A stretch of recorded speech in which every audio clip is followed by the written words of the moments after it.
Hey guys, and welcome back to my channel. My name is Katie and I'm a gardener in Zone 5B, just outside of the Chicago area. So today we are tackling a project that I'm not really that excited for. We are tackling the raised beds. I've been working on these now for a little bit. Originally, I wanted to build like a brand new raised wooden bed, but I've had this one right here for a very long time and it's a little shabby. So we're gonna fix it up and we're gonna reuse it. There's no sense in throwing away and not utilizing something we already have. I do want to raise it quite a bit. So today I'm gonna add a couple of boards onto here, and then I want to talk to you guys a little bit about the rest of the raised bed situations that I have and give you a little bit of pros and cons list. So let's get started. Okay, so a little closer up look. This is probably like 8 years old. We built this raised bed right when we moved into this house. It's held up fairly well for being this old. It is a 3x12. It's not the prettiest looking bed. We kind of just whipped it together because I wanted to grow some stuff. But it needs a little bit of reinforcing like right here in this area.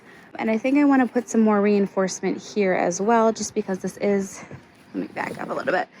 This is 12 feet. We put one here and that seems to be working pretty well. So I'm going to put some more here as well. And I'm adding another board to the top just to make it a little bit higher.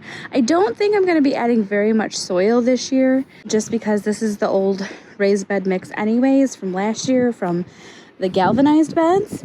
I might top it off with some compost and maybe a couple more bags, but nothing too crazy. And we'll start filling it over the years. The raised wooden beds are one great option that you can build yourself.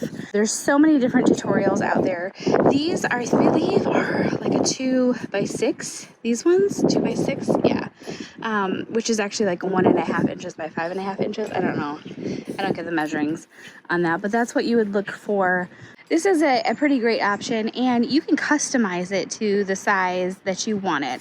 I wanted something a little bit longer. I know they don't normally recommend something this long, but it has worked fairly well over the years, and I like it. Another method that you can do is buying one from the store.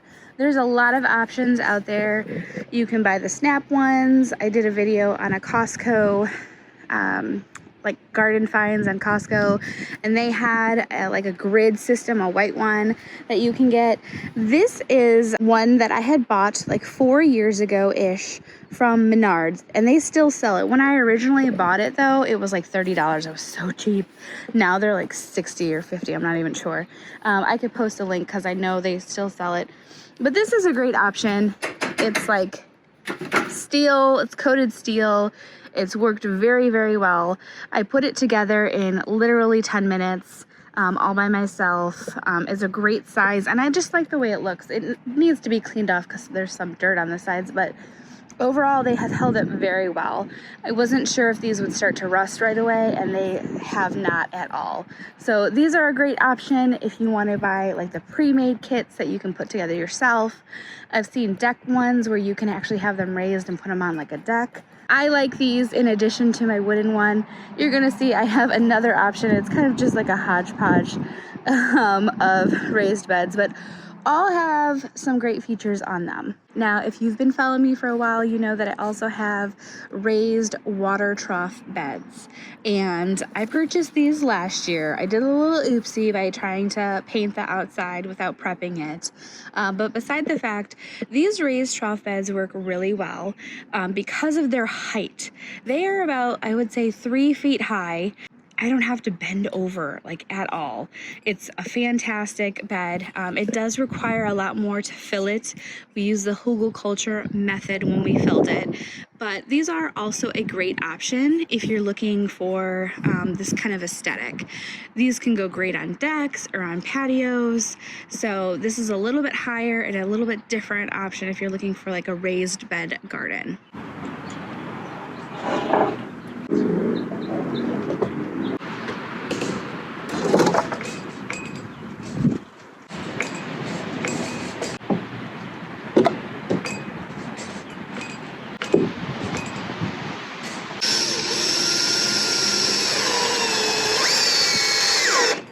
the day definitely got away from me, and now I am sitting in the car line at school waiting to pick up the kids. I thought this would be a really good opportunity to share with you my pros and cons for having raised garden beds.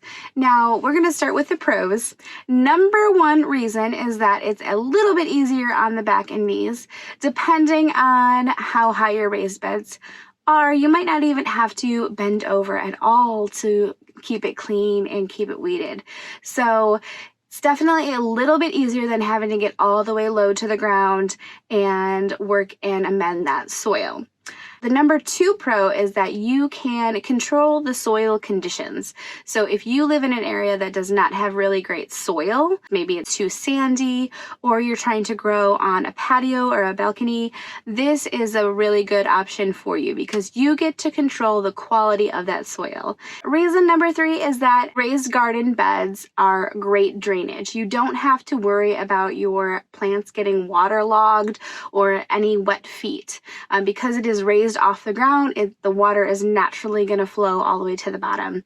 There is a con that goes along with that I'm going to mention in just a second, but it is nice to know that even if you have a huge rainstorm or you have an area that is prone to flooding but it's perfect to plant stuff in, it's going to work out with a raised garden bed. And then my last reason that I love and I think is a pro of raised garden beds is that they just look nice aesthetically. It's a defined space for what you want to do, and they look a lot nicer than a garden bed that you're building right into the ground. So now it's time to talk about the cons. There's not too many cons, but these cons can be a big factor into whether you decide to do a raised garden bed. And the first one is the cost. Not only do the beds themselves cost money, depending on if you're using wood and building it with wood, lumber has definitely gone up. If you buy a pre-made one from the store or your big box stores, that's going to cost a lot of money, but it also costs money to fill it up. Garden soil can start to add up. Even if you use the hugelkultur method, which if you don't know what that is, check out my video down below. But basically you're filling half of the bed up with like organic matter, branches, leaves, stuff like that you already have in your garden. It does reduce the cost a little bit, but even if you use that method, that tends to break down over time. And even just regular raised garden bed soil tends to compact over the years, so you're going to have to continually top it off and add more soil every year, year after year, and that does get a little pricey and start to add up. The last reason is that you need to make sure that you stay on top of the watering. Because the raised beds have such great drainage, which was a pro, the con to that is that you're going to need to continuously water your raised beds. So I highly encourage installing a drip irrigation system before you do that because it will make things a lot easier. Otherwise, you're going to be out there every day with the hose, especially in the heat of the summer. You're going to be watering a lot. And water costs money too. So the biggest con to raised garden beds is it costs more money than just a regular garden bed. So I hope those tips were helpful for you. All in all, I think raised garden beds are fantastic. Most people do. They just are a little bit on the pricey side.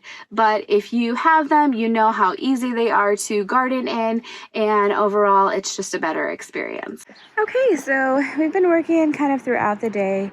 I tried to level these out the best of my ability, but you know, they might be slightly not perfect. I did line the bottoms of these with my cardboard boxes. I started filling them up with some branches that we had left over. As you can see, this is the hugelkultur method. I've done a whole nother video on it, but basically what you do is you fill it up like halfway with, I guess you could say it like organic matter, like leaves, branches, sticks, stuff like that, that will, once you put the soil on top, will eventually break down, decompose, and provide nutrients back into the soil. So it does take up some space, meaning we don't have to fill it up as much. Now, we worked on this bed today. I lost the drill bit and I had to shut off the camera because I was hangry, and I just was like, I'm not doing this on camera anymore. You ever have one of those days where, you know, you're already not feeling it and then everything is starting to go wrong? It was kind of today. But we did add this extra extra layer here to make it a little bit taller. Now it comes up to about my thigh, so that's great because I won't have to bend over as much.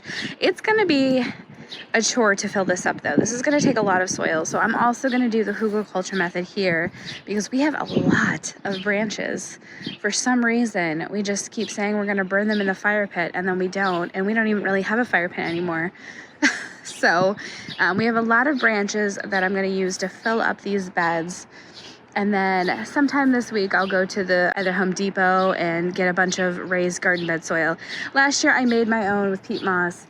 I'm not even sure how much cheaper that really was. So I feel like I'm just gonna go and get the regular raised bed soil this year. We had the David Austin roses arrive today. So those are currently soaking in water, and I'm, second guessing all of my choices of where I want to put them again. So that will probably be in the next video.